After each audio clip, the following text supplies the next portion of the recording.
What's up everyone? Welcome back again to my YouTube channel. So ngayon pag-usapan natin kung paano nga ba magtrabaho kahit umuulan. O kaya naman, paano nga ba magnegosyo kahit tag-ulan or umuulan. So kung bago sa aking YouTube channel, don't forget to like and subscribe para po maabot natin yung 100k subscriber.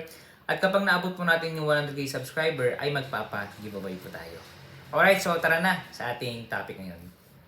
Kung makita nyo sa aking picture, itong thumbnail ko, bago nyo makita itong video na to, kahit na umuulan ay nagtatrabaho pa rin tayo. Kahit na umuulan, tuloy pa rin yung negosyo. Kasi may gusto tayong gawin at mangyari. Merong time na hindi kalooban ng Panginoon or kalooban ng Panginoon. Kaya kailangan natin yung guide ng Panginoon. Dahil magiging sensitive tayo if God's will ba yung trabaho natin or kailangan bang i-execute o hindi. Pero kung will talaga ng Panginoon yan, magbibigay at magbibigay ng idea or solusyon na kung ano yung gagawin mo para mangyari yung bagay na yun. Ito kwento. That time, nung andyan ako sa tricycle, inaayos namin yung tarpaulin.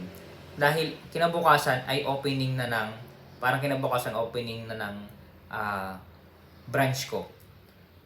Okay? So, bagamat mag 2 years na yon pero parang grand opening ng aking business dati or company. So, that time talagang masakit din yung singaw ko. Kaya, nung nagtatrabaho ako, wala, ini-enjoy ko na lang. Kailangan na lang magtrabaho para hindi mo maramdaman yung sakit. So, paano ba ako nakapagtrabaho niyan? Magkaroon ka lang ng dedikasyon.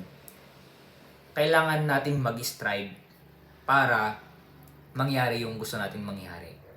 At yung will ng Panginoon. Kasi mangyayari naman yan if will of God yan. Kahit na hindi natin pilitin, pero ang Panginoon pinipilit niyang mangyari yung gusto mong mangyari. Gagawin niya yan.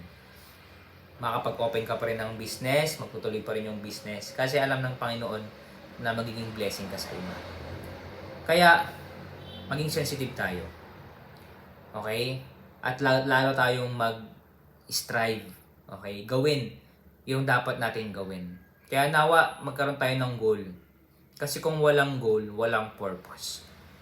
Kung goal mo, okay, ganito yung sales monthly, gawa ka ng system. Kasi yung system, yung magiging hagdan mo. Step by step. Little by little. Okay, para magawa yung goal mo at madadirect ka sa tamang decision na ibibigay sa'yo ng Panginoon. Kaya, kailangan nating magtiwala sa Panginoon. Hayaan natin na ang Diyos yung gumawa. Gawin natin yung trabaho natin, ang Diyos na ang magpapalago.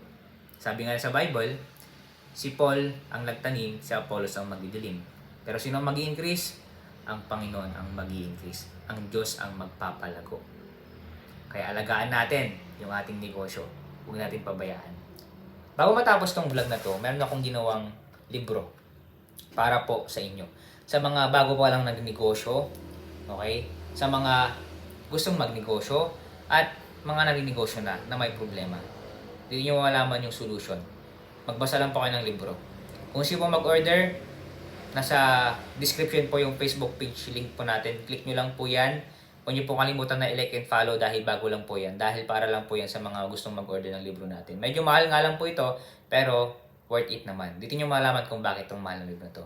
Alright, so dito muna tayo. At salamat sa panonood. See you on my next vlog. God bless. Bye-bye.